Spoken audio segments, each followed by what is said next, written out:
ఆకాశవాణి ప్రాంతీయ వార్తలు చదువుతున్నది డివి సత్యనారాయణ. ముందుగా ముఖ్యాంశాలు. స్వాతంత్ర దినోత్సవ వేడుకలను ప్రతి గ్రామంలో ఘనంగా జరుపుకునేందుకు పంచాయతీ నిధులను పెంచామని ఉప ముఖ్యమంత్రి కె పవన్ కళ్యాణ్ ప్రకటించారు. ఆంధ్రప్రదేశ్, ఒడిశా, తెలంగాణల మీదుగా నూతన రైల్వే కారిడార్ ఏర్పాటు చేస్తున్నామని కేంద్ర రైల్వే శాఖ మంత్రి అశ్విని వైష్ణవ్ తెలిపారు. సైబర్ నేరాల పట్ల ప్రజలు అప్రమత్తంగా ఉండాలని హోంమంత్రి వంగలపూడి అనిత పేర్కొన్నారు. హర్ ఘర్ తిరంగా కార్యక్రమాన్ని ప్రజలు విజయవంతం చేయాలని కేంద్ర గ్రామీణాభివృద్ధి శాఖ సహాయ మంత్రి డాక్టర్ పెమ్మసాని చంద్రశేఖర్ పిలుపునిచ్చారు. సత్వర న్యాయం పొందడానికి జాతీయ లోక్ అదాలత్ దోహదపడుతుందని అనంతపురం జిల్లా ప్రధాన న్యాయమూర్తి జి శ్రీనివాస్ పేర్కొన్నారు. వార్తల వివరాలు. స్వాతంత్ర దినోత్సవ వేడుకలను ప్రతి గ్రామంలో ఘనంగా జరుపుకునేందుకు పంచాయతీలకు ఇస్తున్న నిధులను పెంచామని ఉప ముఖ్యమంత్రి కె పవన్ కళ్యాణ్ ప్రకటించారు.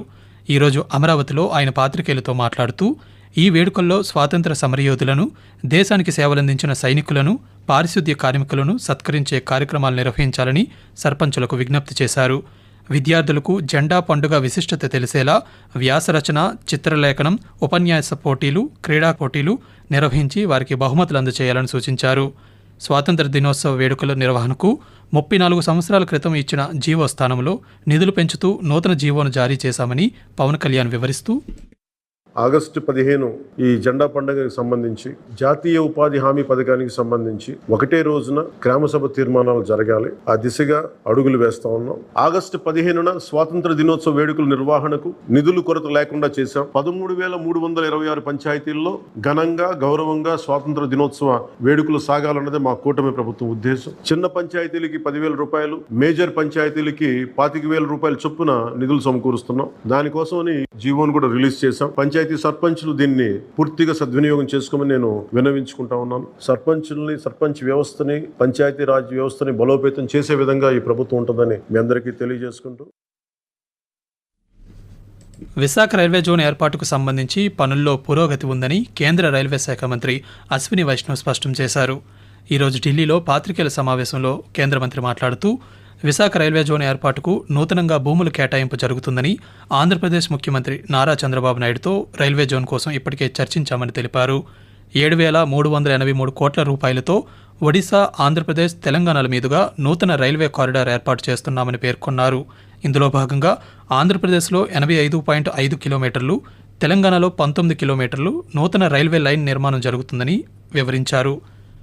తుఫాను వంటి విపత్కర పరిస్థితుల్లో ఈ లైన్లో రైల్వేలు నడుపుతామని, గోదావరి నదిపై కూడా నూతనంగా వంతెన నిర్మిస్తామని కేంద్ర మంత్రి వెల్లడించారు. హర్ ఘర్ తిరంగా కార్యక్రమాన్ని ప్రజలు విజయవంతం చేయాలని కేంద్ర గ్రామీణాభివృద్ధి శాఖ సహాయ మంత్రి డాక్టర్ పెమ్మసాని చంద్రశేఖర్ పిలుపునిచ్చారు.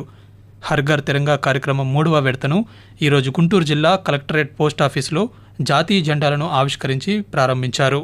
ఈ సందర్భంగా కేంద్ర మంత్రి మాట్లాడుతూ, ప్రతి ఒక్కరూ తమ ఇంటిపై జాతీయ జెండాను ఎగురవేయాలని, సామాజిక మాధ్యమాల్లో ఈ విషయాన్ని విస్తృతంగా ప్రచారం చేయాలని కోరారు. వ్యయ ప్రయాసాలు లేకుండా సత్వర న్యాయం పొందడానికి జాతీయ లోక్ అదాలత్ ఎంతో దోహదపడుతుందని అనంతపురం జిల్లా ప్రధాన న్యాయమూర్తి జి శ్రీనివాస్ పేర్కొన్నారు. ఈరోజు జిల్లా కోర్టు ఆవరణలో ఆయన ఆకాశవాణితో మాట్లాడుతూ, సుప్రీంకోర్టు ఆదేశాలతో రానున్న సెప్టెంబర్ 14వ తేదీన 3వ జాతీయ లోక్ అదాలత్ నిర్వహిస్తున్నామని తెలిపారు. రాజీ మార్గమే రాజమార్గమని, కక్షిదారులు జాతీయ లోక్ అదాలత్ కార్యక్రమం సద్వినియోగం చేసుకోవాలని కోరారు. ఈ మేరకు జిల్లాలోని అన్ని కోర్టుల్లో బెంచ్లను ఏర్పాటు చేస్తున్నామని, లోక్ అదాలత్లో కేసులను రాజీ చేసుకోవడం ద్వారా సివిల్ కేసుల్లో కోర్టుకు చెల్లించిన రుసుమును కక్షిదారులు తిరిగి పొందవచ్చని తెలిపారు. లోక్ అదాలత్లో పరిష్కారమయ్యే కేసులు సుప్రీంకోర్టు తీర్పుతో సమానమని జిల్లా ప్రధాన న్యాయమూర్తి జి శ్రీనివాస్ స్పష్టం చేశారు.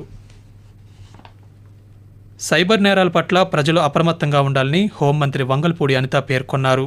సైబర్ నేరాలకు వ్యతిరేకంగా విజయవాడ నగర పోలీసులు ఈరోజు చేపట్టిన సైబర్ క్రైమ్ అవేర్నెస్ వాక్థాన్ కార్యక్రమానికి హోంమంత్రి హాజరయ్యారు. ఈ సందర్భంగా మంత్రి మాట్లాడుతూ, సైబర్ నేరాలపై ప్రజలకు అవగాహన కల్పించేందుకే ఈ కార్యక్రమాన్ని నిర్వహిస్తున్నామన్నారు. సైబర్ నేరస్తులు అమాయకులను నమ్మించి వారి ఖాతాల నుంచి లక్షలాది రూపాయలను దోచుకుంటున్నారన్నారు. ఈ నేరాలకు పాల్పడిన వారికి కఠిన శిక్షలుంటాయని, అపరిచితుల నుంచి మొబైల్ ఫోన్లకు వచ్చే అసాధారణ సందేశాలు, వాట్సాప్ సందేశాలు, మెయిల్స్కు స్పందించకుండా అప్రమత్తంగా ఉండాలని హోంమంత్రి పేర్కొంటూ, రోజు రోజుకి పెరుగుతున్న టెక్నాలజీ అది కొత్త పుంతలు దొక్కి మన మనుగడకే ప్రశ్నార్థకంగా మారే పరిస్థితి ఈ రోజు రాకూడదు అనే ఒకే ఒక ఉద్దేశంతో ఈ రోజు ఈ కార్యక్రమాన్ని ఏర్పాటు చేయడం జరిగింది. సుమారుగా ఈ 4 నెలల్లో 1730 కోట్ల రూపాయలు సైబర్ క్రైమ్ లోనే పోయినాయి అనే సంగతి తెలిస్తే నిజంగా ఆశ్చర్యం అనిపించింది. 4 months గ్యాప్ లోనే మొత్తం ఇండియా లెవెల్లో 1930 కాల్ సెంటర్ నెంబర్ ఉంది. ఇవన్నీ ఉండి కూడా 24% ఈ రోజు సైబర్ క్రైమ్ రేట్ పెరిగిందంటే మనందరం కూడా ఎంత అలర్ట్ గా ఉండాలో మనందరికీ తెలుసుకోవాలి. గవర్నమెంట్ సపోర్ట్ కూడా ఎప్పుడు కూడా డిపార్ట్మెంట్ ఉంటుంది కాబట్టి మీరందరూ కూడా టెక్నాలజీని యూజ్ చేసుకొని రోజు రోజుకి సైబర్ క్రైమ్ చేసే వాళ్ళు ఎంత టెక్నాలజీ అడ్వాన్స్డ్ టెక్నాలజీ యూజ్ చేస్తున్నారు. దానికి అనుగుణంగానే మనం కూడా ట్రైనింగ్ ప్రోగ్రామ్స్ కూడా డిపార్ట్మెంట్ వాళ్ళకి ఇప్పించాల్సిందిగా మిమ్మల్ని అందరినీ కోరుకుంటూ. ఆకాశవాణి ప్రాంతీయ వార్తలు వింటున్నారు. రాష్ట్ర సూక్ష్మ మధ్యతరహా పరిశ్రమల శాఖ మంత్రి కొండపల్లి శ్రీనివాస్ ఈరోజు విజయనగరం జిల్లా పరిషత్ అతిథి గృహంలో ప్రజల నుంచి వినతులు స్వీకరించారు. వివిధ ప్రాంతాల నుంచి వచ్చిన ప్రజలు మంత్రిని కలిసి తమ సమస్యలను విన్నవించారు. వాటి పరిష్కారానికి సంబంధిత శాఖల అధికారులకు సూచనలు చేస్తామని మంత్రి తెలిపారు. మెగా డిఎస్సికి హాజరయ్యే 300 మంది గిరిజన నిరుద్యోగ యువతీ యువకులకు ఉచిత శిక్షణ ఇవ్వనున్నామని అల్లూరి సీతారామరాజు జిల్లా పాడేరు ఐటీడీఏ ప్రాజెక్టు అధికారి వి అభిషేక్ ఈరోజు ఒక ప్రకటనలో తెలియజేశారు. ఈ మేరకు పాడేరు ఐటీడీఏ పరిధిలోని 11 మండలాలకు చెందిన టెట్ పరీక్షలో అర్హత సాధించిన అభ్యర్థుల నుంచి దరఖాస్తులు ఆహ్వానిస్తున్నామని పేర్కొన్నారు.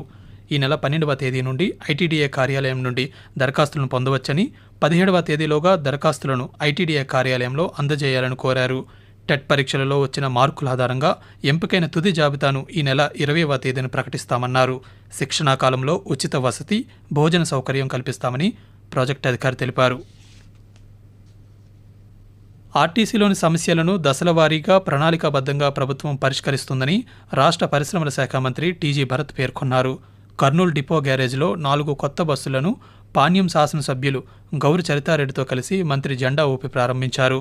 ఈ సందర్భంగా ఆయన మాట్లాడుతూ కర్నూలు జిల్లాలోని ప్రజల సౌకర్యార్థం ఎక్కువగా ప్రయాణించే మార్గాల్లో కొత్త బస్సులు ఏర్పాటు చేస్తున్నామన్నారు.